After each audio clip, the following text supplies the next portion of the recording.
Olá, meus amigos. Que Deus abençoe, faça iluminar o seu entendimento para a compreensão da palavra dele, da vontade dele para a sua vida. E é óbvio, se você tem juízo, você vai obedecer. Se não tem juízo, deixa para lá. Já sabe que vai colher o fruto do que você plantar. Mas se você tiver o entendimento da vontade de Deus para a sua vida e tiver coragem para aplicar isso, exercitar isso, executar essa vontade de Deus, então você pode ter certeza que nem o inferno inteiro poderá contra você. Por falar em inferno, presta atenção a essa palavra. Muita atenção, por favor.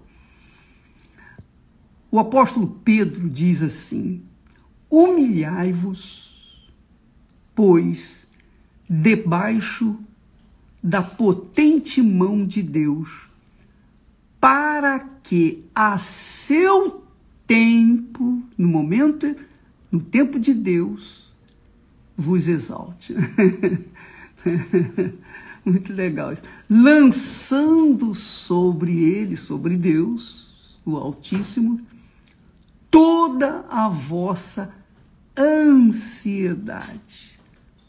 Lançando sobre ele toda a vossa ansiedade. Porque ele tem cuidado de vós. Que maravilha, né? Essa palavra é muito forte, muito poderosa. Aí ele diz assim, olha só. Ao mesmo tempo que ele fala no relacionamento nosso com Deus, ele fala também das armadilhas, dos laços, ou que o diabo planeja para tragar aqueles que são de Deus. Ele diz, continuando, ele fala assim: sede sóbrios, vigiai. Ser sóbrio é ser temperado, equilibrado. Em tudo na vida tem que haver equilíbrio. Tudo na vida tem que haver equilíbrio. A fé inteligente é equilibrada, que nós falamos ontem.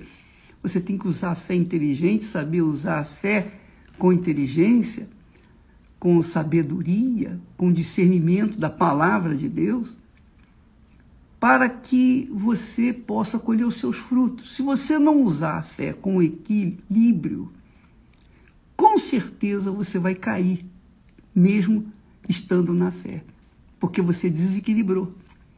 Não pode desequilibrar. Deus nos deu duas pernas para a gente andar em equilíbrio. Nosso corpo tem que estar equilibrado para que possamos andar, correr, exercitar, enfim, viver nesse mundo. Então, se o nosso corpo precisa de equilíbrio, imagine a fé. Quando a fé é desequilibrada, não é sóbria, então a pessoa se torna fanática, que é o que mais se encontra por esse mundo afora. Fanáticos. Fanático é a pessoa que não pensa, não raciocina no que está crendo, em quem está crendo. E depois ela vai colher os frutos desse fanatismo. Então ele diz assim: sede sóbrios, vigiai. Quem tem equilíbrio, quem é equilibrado, vigia, olha para um lado, olha para o outro, fica atento para não cair em tentação. Sede sóbrios, ou seja, equilibrado, seja temperado, vigiai, porque o diabo, vosso adversário, o diabo não é adversário daqueles que são dele, não. Aqueles que são dele já estão sob o domínio do diabo. Mas o que ele quer? Ele quer apagar a glória de Deus que há dentro de você, que é fiel, que é temente a Deus, que é uma pessoa correta, justa, íntegra, gosta da disciplina, aplica a disciplina na sua vida. Você tem hora para comer, tem hora para dormir, tem hora para acordar, tem hora para distrair, tem hora para tudo. Porque você é uma pessoa da fé, inteligente, e você é equilibrado. Então, o que o diabo faz? O diabo anda ao derredor, está aqui escrito. O diabo, vosso adversário, anda em derredor, quer dizer, rodeando os que são de Deus. Ele não pode tocar naqueles que são de Deus. O diabo não pode tocar em mim, nem pode tocar em você que é de Deus. Mas ele cerceia, ele fica só dando volta. Por que ele fica dando volta? Diz aqui Pedro, ele anda em derredor como leão bramando, buscando a quem possa tragar. Então, para que o diabo fica ao derredor daqueles que são fiéis, daqueles que são de Deus? Por quê? O que ele quer? Por que ele não pode tocar? Bom, ele não pode tocar porque é de Deus. Quem é de Deus, o diabo não toca. Então ele fica esperando, ele fica rodeando e vigiando. Por exemplo, o diabo fica rodeando ao meu derredor 24 horas por dia, para ver onde é que eu apresento uma falha, uma falta, onde é que eu tenho, digamos assim, sido tendencioso. Se eu sou tendencioso para a vaidade, então ele vai armar um laço com a vaidade para me pegar. Entendeu o que eu estou falando?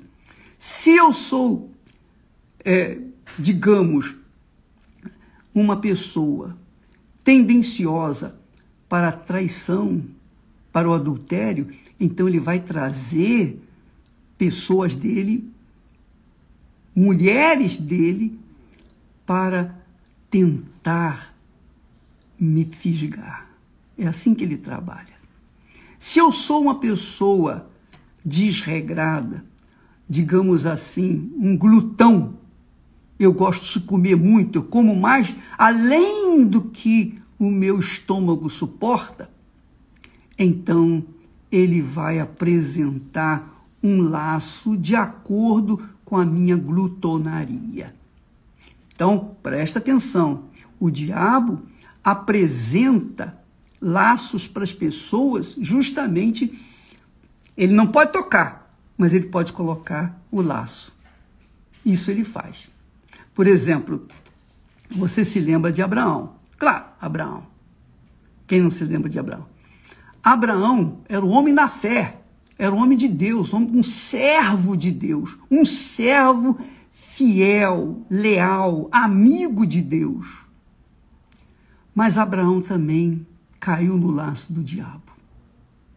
Quando que ele caiu no laço do diabo? Porque o diabo viu que Sara era estéril e o tempo estava correndo e ela estava envelhecendo. Então o diabo soprou com certeza na cabeça da Sara e disse para ela: ó, Sara, por que você não gera filhos através da sua serva? A serva Agar, por exemplo, era tão bonita, você pode gerar filhos através dela. Deus falou que fará de vocês uma grande nação, mas ele não disse que sairá de dentro de você, exatamente. Deus tinha falado exatamente isso, falar de você, Abraão. Vai nascer uma grande nação. E quando ele falava de Abraão, ele estava falando também para Sara, porque os dois eram um só corpo, uma só carne, uma só pessoa. Mas o diabo usou Sara para instigar Abraão, falar para ele: ó, Abraão, tenha filho com a minha serva. E Abraão, atendendo a sua paixão, o seu amor imenso por Sara, porque Abraão era um apaixonado por Sara, e Sara queria um filho. Já que eu não posso ter filho, dizia ela, então uma empregada minha vinha ter filho e eu sou a mãe dessa criança. Que naquele tempo era assim que funcionavam as coisas. E Abraão caiu no laço da conversa de Sara e teve um filho chamado Agar, com a sua serva. E esse filho veio a ser um laço para Abraão, um laço para Sara, porque depois Sara se arrependeu. Depois Sara, aí já era tarde, acabou, caiu no laço. Quer dizer, mesmo Abraão, com toda a sua afinidade, amizade, com toda a sua, digamos, intimidade com Deus, mesmo assim, ele caiu no laço do diabo. Então, quando Pedro fala assim, sede sóbrios, vigiai, minha amiga, meu amigo, você pode ser cheia do Espírito Santo, mas se você não vigiar, você vai cair. Eu posso estar cheio do Espírito Santo, mas se eu não vigiar, eu também posso cair, com certeza. Então a gente tem que ser sóbrio, quer dizer, temperado, quer dizer, equilibrado na nossa fé, para não nos deixarmos levar pelas facilidades. Porque Sara apresentou para Abraão uma facilidade. Bom, já que eu não posso ter filho, usa a minha serva. Viu? Como o diabo trabalha? Ele cerca, ele anda ao derredor, bramando como leão, só pesquisando a necessidade que a pessoa tem. Se você é uma pessoa, por exemplo, que quer ser rica, você quer ser rico, você tem uma ambição de riqueza. Então o diabo sabe que você, mesmo sendo cristã, e você deseja essa riqueza, ele vai abrir oportunidades para você. Oportunidades, facilidade. Ele vai tornar fácil as coisas para você. É isso aí.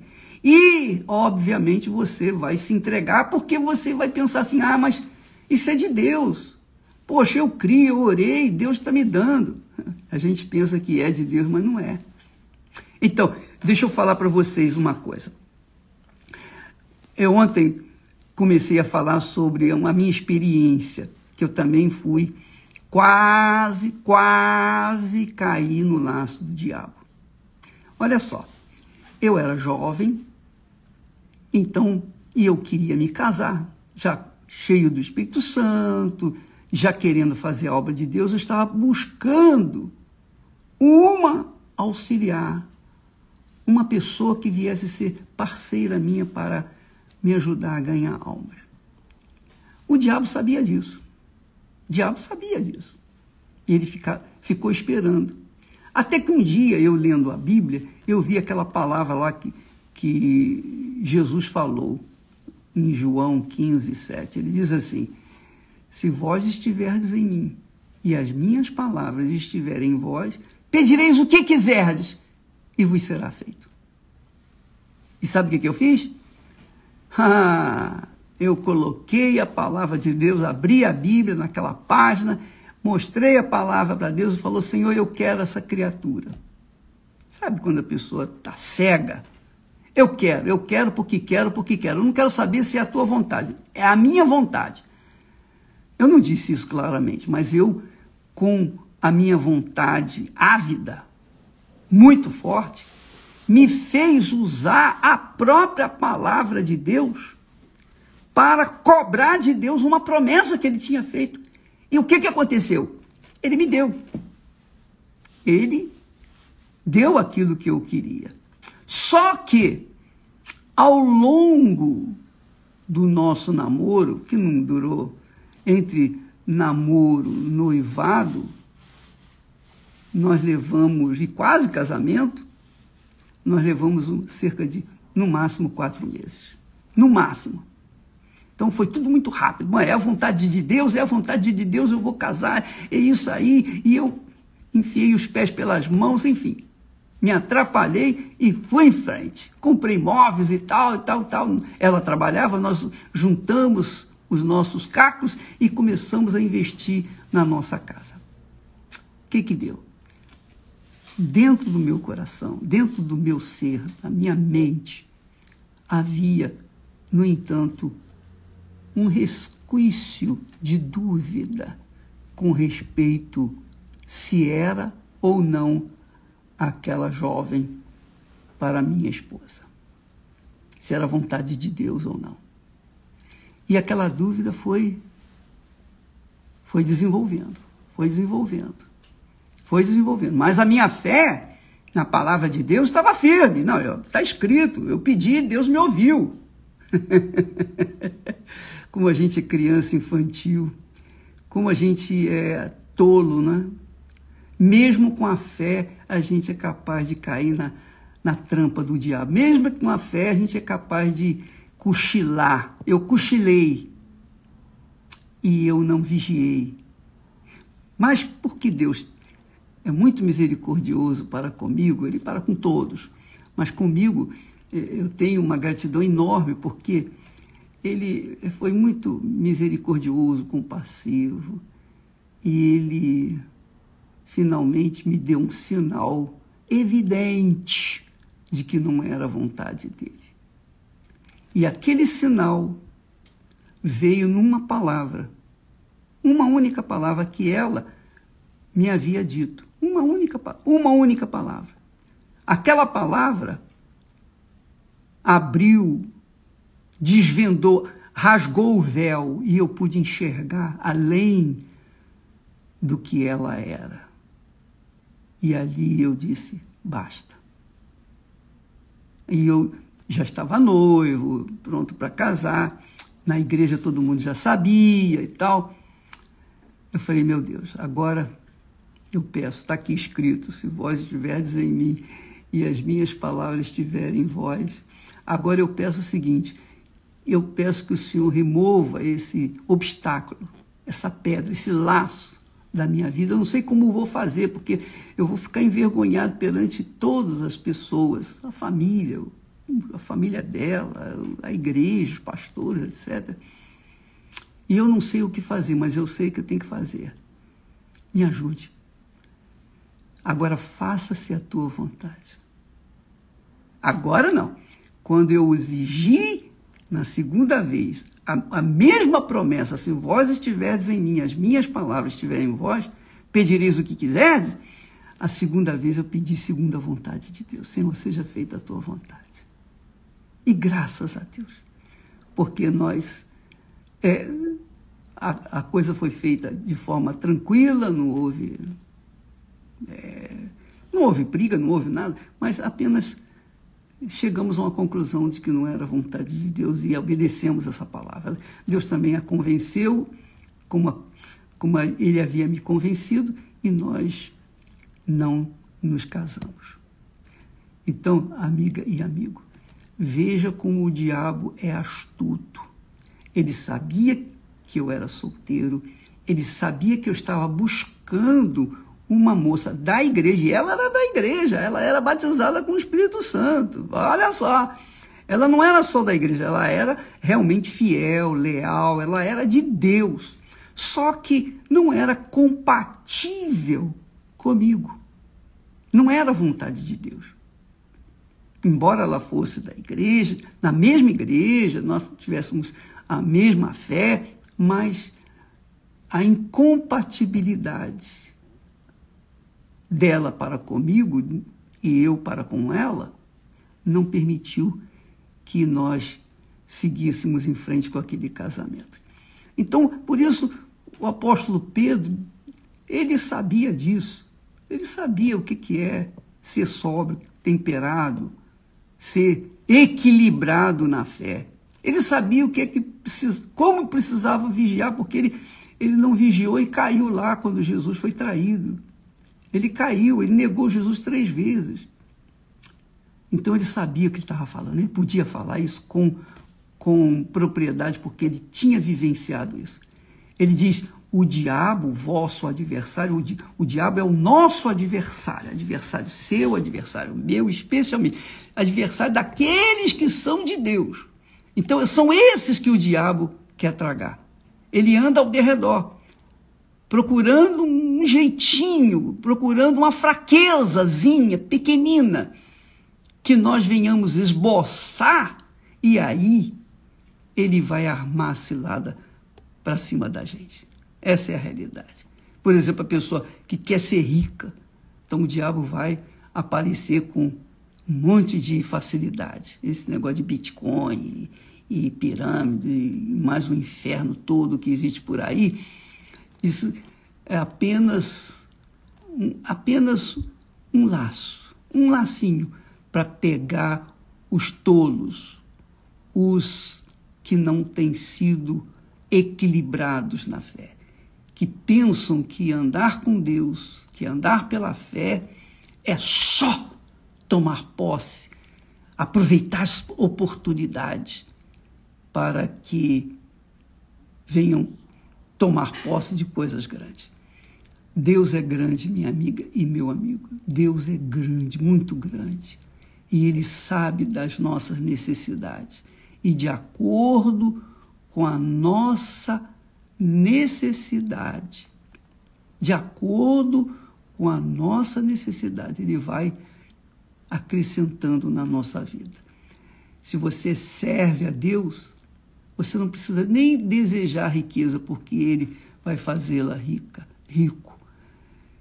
Mas Ele só vai fazê-lo rico ou rica quando você tiver cabeça para administrar aquela riqueza, para que você não venha se perder, como normalmente as pessoas bem intencionadas acabam se perdendo na fé por causa da riqueza e outras tantas coisas. Tá bom? Nós vamos ficando por aqui. Amanhã nós estaremos falando mais a esse respeito, porque eu quero que você se arme, eu quero que você vigie. Assim como o diabo anda em derredor, você também tem que estar vigilante 24 horas por dia. Ele não anda em derredor dos que não são dele, mas dos que são dele. Sede sóbrio, quer dizer, sede prudente, equilibrado, temperado. Use a sua fé com sabedoria, a sua fé de acordo com a vontade de Deus, porque Deus não vai, se Ele ama, como nós sabemos que ama, e se você crê mesmo nele, você vai ter fé para abrir mão da sua vontade, para fazer a vontade dele e ser uma pessoa bem-aventurada. Deus abençoe em nome do Senhor Jesus. Amém.